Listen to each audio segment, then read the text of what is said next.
আমি এই মুহূর্তে আছি হচ্ছে এটা আমাদের চট্টগ্রামের লালখামরাজের যে মোড়, এবং এখানকার রাস্তার অবস্থাটা একটু যদি দেখেন, এত পরিমাণ ধুল এখানে। আমি ভিডিওর কারণে, মোবাইলের ভিডিওর কারণে হয়তো খুব একটা ধুলগুলো দেখা যাচ্ছে না, বাট এত পরিমাণ ধুল যে মানুষ এখানে অনেক কষ্ট করে হাঁটা লাগতেছে।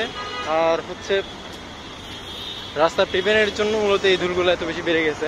আমাদের বাংলাদেশের মধ্যে এমনভাবে আসলে রাস্তাগুলো তৈরি করা হয় যে কোনো সেফটি বলতে কিছু নেই। মানুষরা মারা যাবে নাকি থাকবে, রোগ বাড়বে নাকি কমবে, এগুলো নিয়ে কারো কোনো ভ্রুক্ষেপ একেবারে কখনো দেখা যায় না।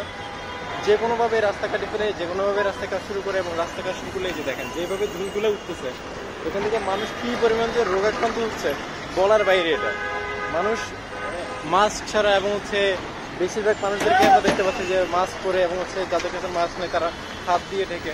আমি আজকে মাস্ক কিনতে ভুলে গেছি, আর ভুলে আমি রাস্তার এই পাশে চলে এসেছি আজকে, এবং এই পাশে এসে আমি আজকে এই অবস্থা করলাম।